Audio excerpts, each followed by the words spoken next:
Hello, I'm Jeremy, and we are going to take a look at what Senator Ted Cruz has to say with the gun control being pushed after the Boulder, Colorado shooting. I know I'm not going to like this because he's going to say a bunch of nonsense. He's going to say a little bit that's correct, and then he's going to be like every other Republican and not do one damn thing about it. Just a bunch of words. If you like what I'm doing, subscribe, like, thumbs up, become a member. Got Patreon, subscribe star. It helps. So anyways, let's go ahead and get into this. I haven't watched it yet, so I'm just going to pause as we go. Once again, we wake up to a horrific act of mass murder. Thanks a lot there, Captain Obvious. Like we didn't know that. We needed you to narrate that.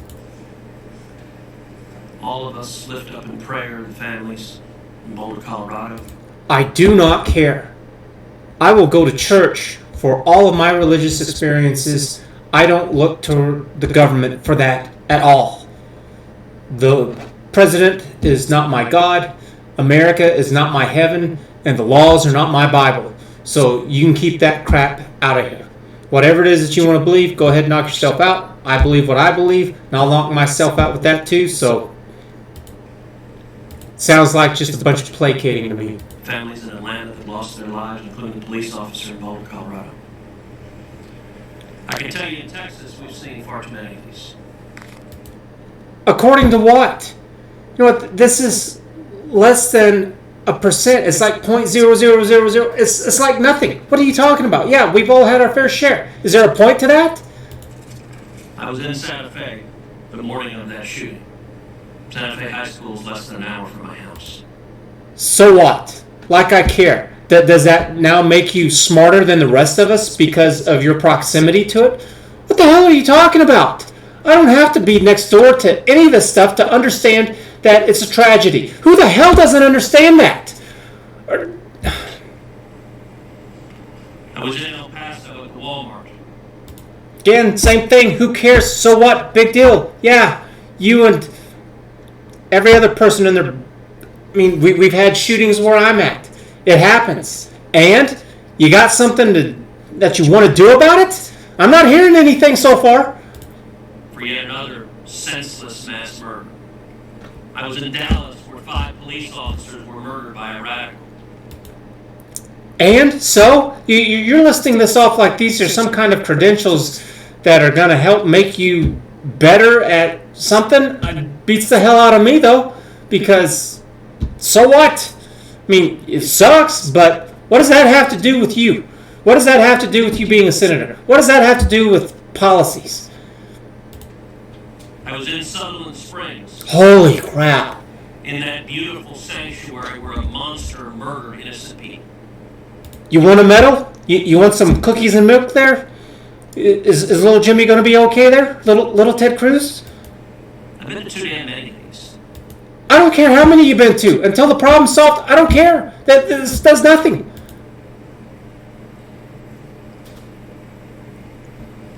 Senator from Connecticut just said, it's time for us to do something. Gee, thanks a lot there, Captain Obvious from Kentucky. Like we didn't know that. We needed you to make that proclamation. Glad you're here and doing nothing. I agree. It is time. Oh, you agree? It took you this long to agree? Are you saying until this point you didn't agree? For us to do something. And every time there's a shooting... Like you did so much whenever Trump first got into office and the Republicans were in charge of everything. What did you do then? Nothing as far as I'm aware of. So now you're going to do something because the Democrats are in charge? What are you talking about? We play this ridiculous theater. Like the theater that you're doing right now that's completely ridiculous? Where this committee gets together and proposes a bunch of laws that would do nothing to stop these murders. That's absolutely right. But you're not proposing anything, and you don't even take these things off of the books whenever the Republicans are in power.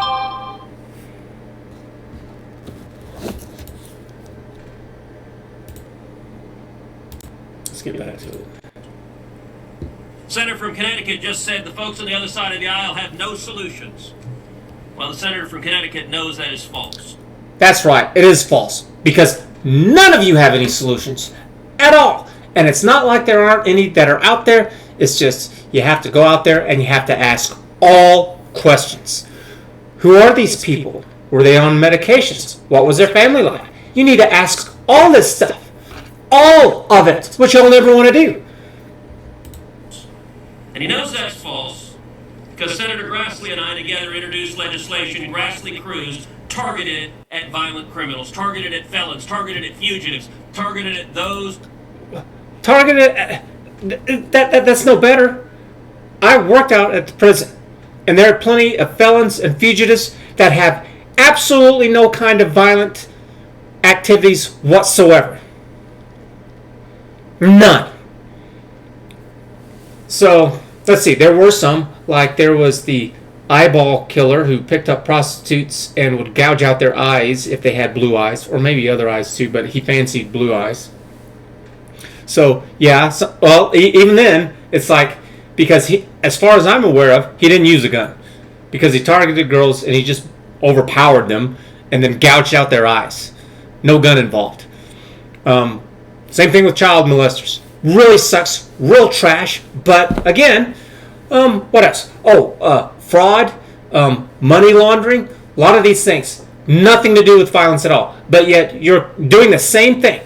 You've narrowed it in a little bit. You know, at least you're trying to get away from the gun owners who don't do anything, and you've narrowed it in a little bit, but it's like, we can do so much more.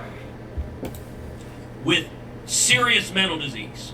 There you go. To stop them from getting firearms, to put them in prison when they try to illegally buy guns. That's like a contradiction. These people are mentally sick, and the answer is to throw them in prison. Do you know that whenever you throw somebody in prison and they stay in for more than 2 years, it has very little to no effect anymore?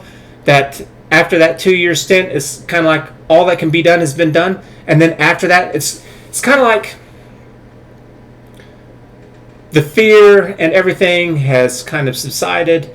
They've learned how to manage themselves in prison, and they end up learning how to be better criminals. Part of the problem is that this never leaves. A lot of this stuff stays with them forever. And it's like, no.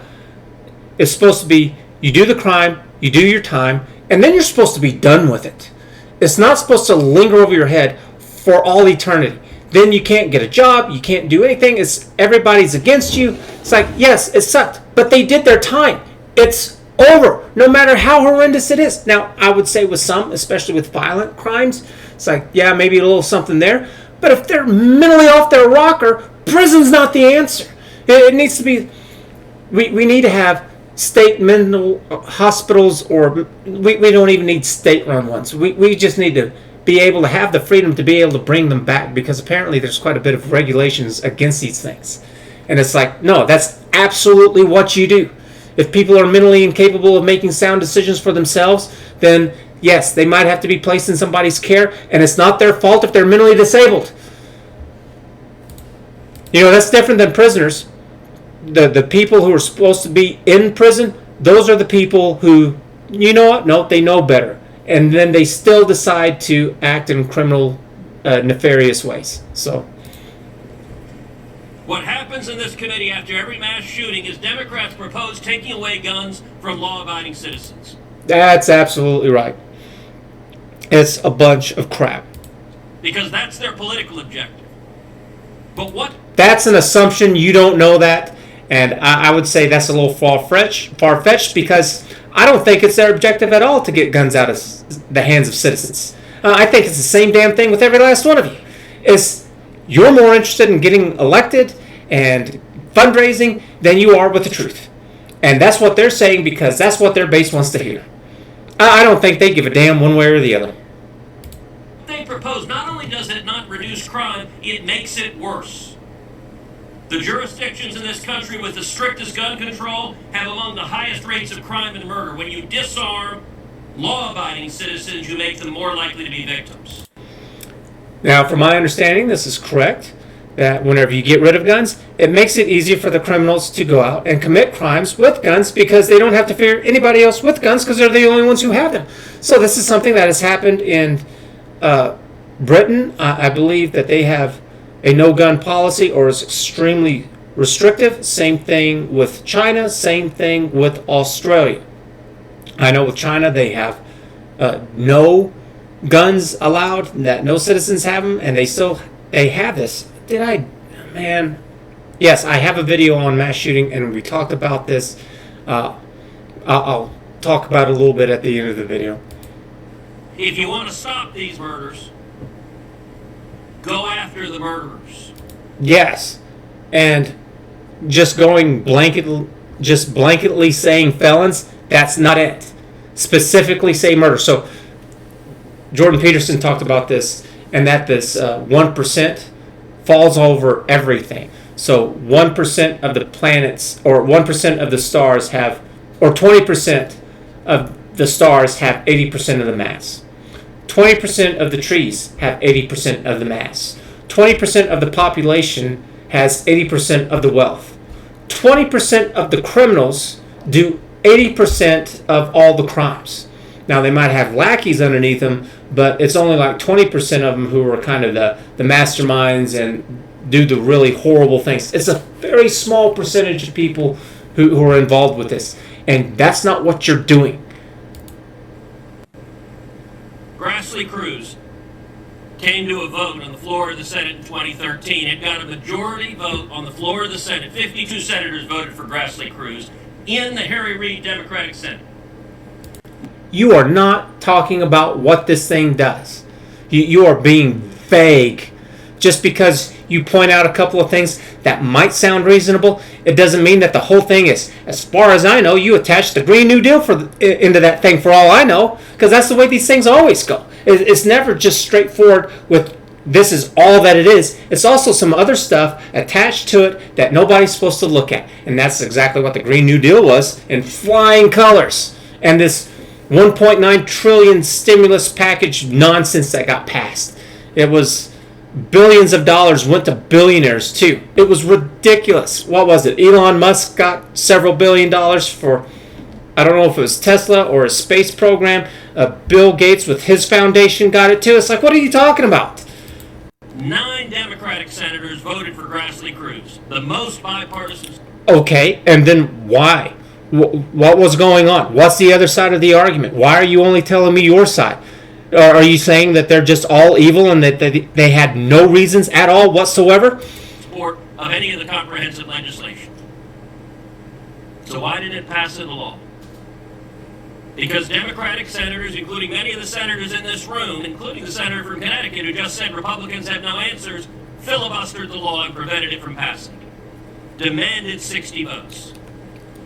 If Cruz... Yes, that's the way it's supposed to be. It's supposed to be extremely difficult to be able to pass these laws because you're regulating the entire country, and what's good for one part of the country is not good for the other part of the country. This is an example that Tim Pool gives, is that these big cities will regulate the hell out of the country surrounding them in these little towns, and they'll do things stupid, like they'll regulate the water supplies coming in from rivers. And then that hurts the farmers who are living out there in the country who need to water their crops. And the city does absolutely no better with managing the water than before they passed the regulation. But now food all costs a whole lot more because now farmers have to drill, and they have to drill really deep with those wells. I know I've got family members who are farmers, and it can cost anywhere from $55,000 to $75,000 to drill one well. And that was back in the day. I don't know what it is today. It's been a while since I've talked to them about it. I'm sure it costs even more now. I don't know why it would go down, because everything goes up because we keep passing more taxes. If it passed into law, Sutherland Springs very likely would not have happened. You don't know that? That's an assumption. What the? Why is that? Because the shooter there, the murderer there, had a conviction in the Air Force that the Obama Air Force failed to report to the background check system and grabbed. That doesn't mean anything. That doesn't mean anything.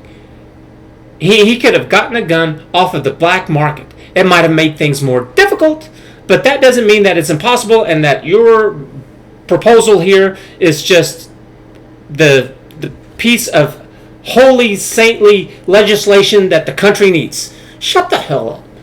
Lastly, Cruz mandated an audit of all of the convictions to make sure the background check database has those felonies in it. And you know what? A lot of these mass shooters who go off and they do these horrible things, they're already banned from owning firearms and they get it anyways. I don't know what the percentage of, but it's like 80-90% of them or something like that. But it doesn't matter because they don't care, because a lot of these people, they're about to go out, do a shooting, and then they commit suicide. So what the hell do they care if they're breaking the law? Not only that, Grassley Cruz mandated that when a felon tries to illegally buy a firearm, that the Department of Justice prosecute them. The Department of Justice has a long and I think indefensible... Why? Oh my. To prosecute them, why? I want to know what the hell is going on with these people in their lives that led them down this road so that we can stop this from even happening in the first place. Defensible practice of not prosecuting felons and fugitives who try to illegally buy guns. Now, I'm not going to say that might be a more helpful deterrent. I don't know. I know absolutely nothing about that. Maybe there's some legitimacy to it. Maybe there's not. If Grassley Cruz had passed the gun crimes task force that it had created, would it have charged prosecutors with going after gun criminals, locking them up, and putting them in prison? That's how we prevent these. It could help if they were trying to get weapons through legal means, or guns, I should be more specific. If they were trying to go about it legally, and if they're not going about it legally, then how the hell are you going to catch them?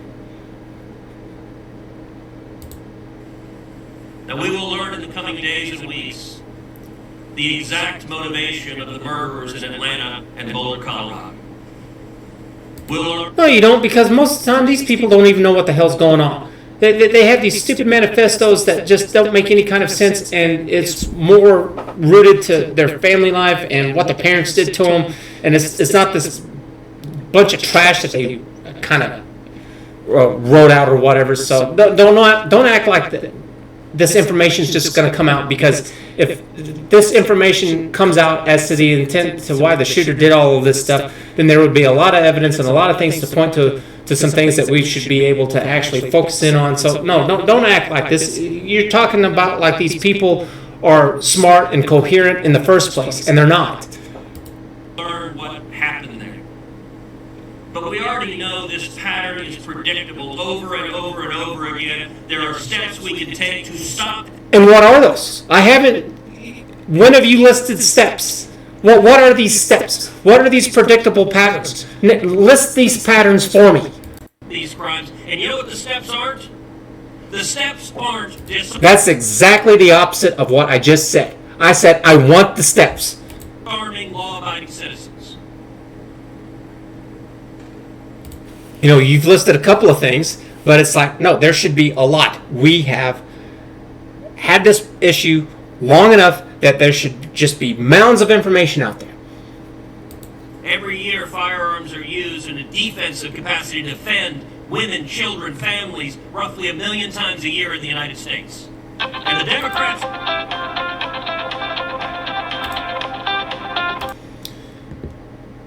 Sorry about that.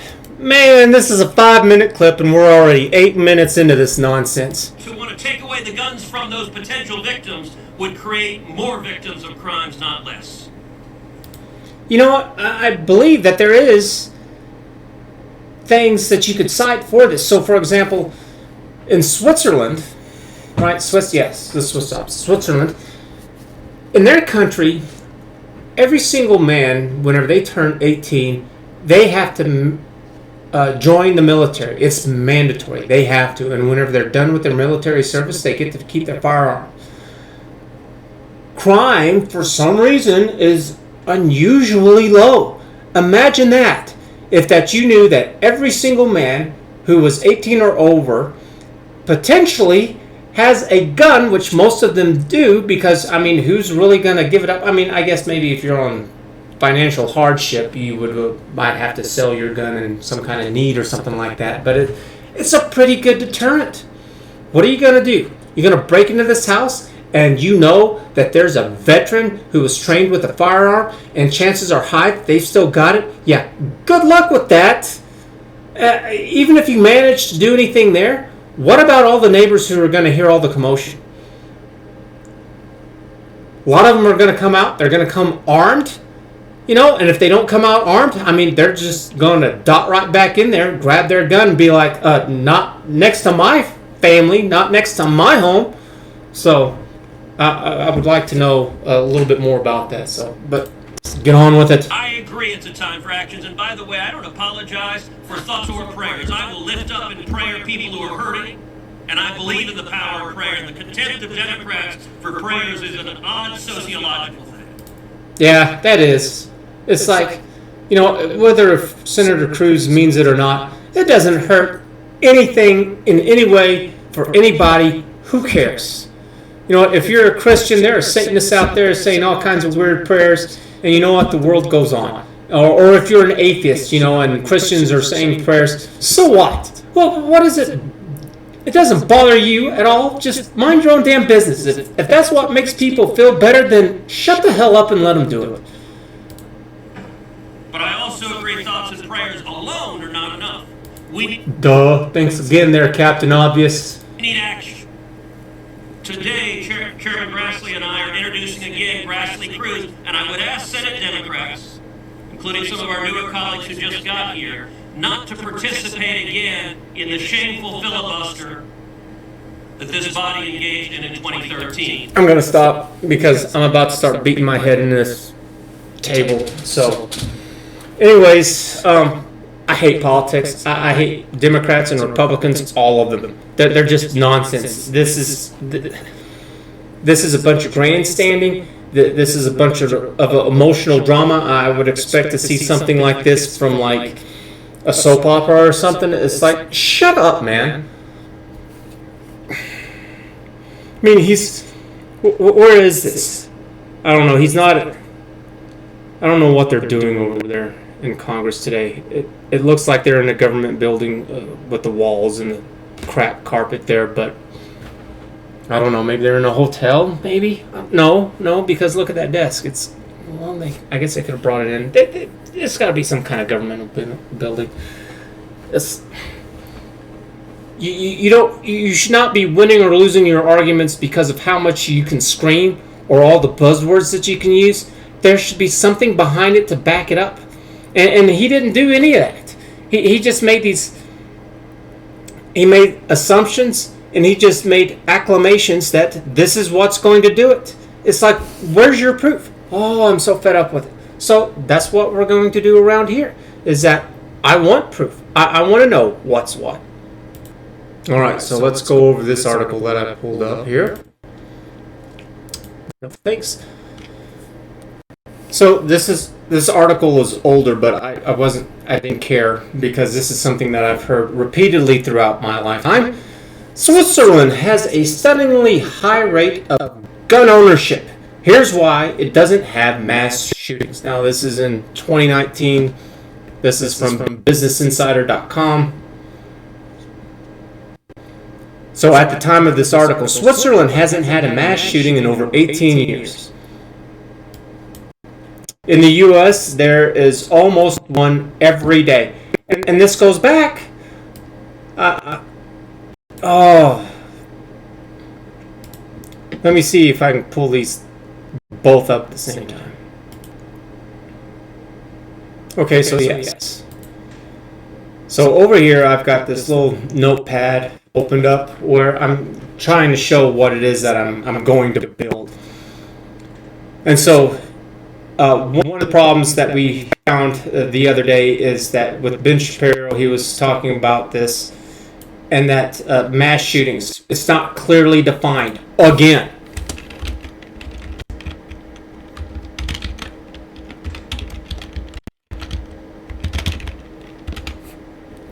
And it's because he was saying that depending on what the source is, where it is, what's going on, that for some sources it's 3 or more, others it's 4 or more, or even 5 or more, and it's because it changes. That whenever you're looking at shootings of 3 or less, depending on where you're at, especially whenever you're looking at large cities and they have problems with gangs, then it's gang related and it's a bunch of gang shootings. So that's why they want to keep it at 4 or 5, because then it's like a different group of people who are doing all of this stuff. And so I don't know what they mean by this. In the U.S., there's almost one every day. It's like, well, that depends. If you're talking about 2 or more people, then yes, because then that brings in the violence with gangs. If you're talking about 5 or more, then it's like, no, those don't happen very often at all. So what are you talking about? This is undefined. The Swiss have strict rules of who can get a gun and take firearm training, and they take firearm training very seriously. They haven't had a mass shooting since 2001, maybe in the past couple of years, though, between 19 and 2021 right now, that they have stormed into a local parliament, killing 14 in himself. So again, like I was talking about, these people don't care about the laws. They're usually in there because of some kind of whatever's going on in their personal lives as well, obviously, and then they kill themselves. The country has about 2 million privately owned guns in a nation of 8.3 billion. The country's had 47 attempted homicides with firearms. The country's overall murder rate is near 0. You know what? Same thing with us. Whenever you put it into percentage, it's damn near 0. So shut the hell up. What are you talking about? Be more specific than this. The National Rifle Association often points to Switzerland to argue that more rules on gun ownership aren't necessary. In 2016, the NRA said in its blog that the European country had one of the lowest murder rates in the world while still having millions of privately owned guns and a few hunting weapons that don't even require a permit. But the Swiss have some specific rules and regulations for gun rules. I'm not going into the rest of it. I don't know I'm not reading this whole damn thing. I'll put a link in the description down below, so if you want to read this article that you can. I know that they changed it. I know that they're trying to get rid of guns, and it's all politics. It doesn't matter that they don't have a problem with it in the first place. But I do know that they are having a problem with violence, though, going on right now, and it's because they've been taking in immigrants, and they're not settling in very well. I don't know what it is. I don't know if it's as bad as Sweden, so don't get the two countries confused. Switzerland is kind of there in the middle of Europe, and Sweden is further north. It's next to Finland. They sound the same, but they're not. They're quite different too. So I want to know the truth. I want to know what's really going on and what we can do about it. I'm not here to change anybody's mind. That's not what this is about. This is about me trying to show you that we have better information, that we should be able to make better decisions than what we are now. And the only way to do it is to do something like this. We have to show all of this stuff and see, well, why? What are the problems? So let's fix this stuff. And one of them is, let's have a clear definition as to what is a mass shooting. There's no reason why we can't do that. None at all, whatsoever. We don't have to say it's 3 or more. We could say it's 4 or more, 5 or more, whatever. It doesn't matter. Just pick one. So, yeah. If you like and you want to see more of this, subscribe, thumbs up, Patreon, subscribe star, all that stuff. Thanks a lot. We'll see you again later. Bye.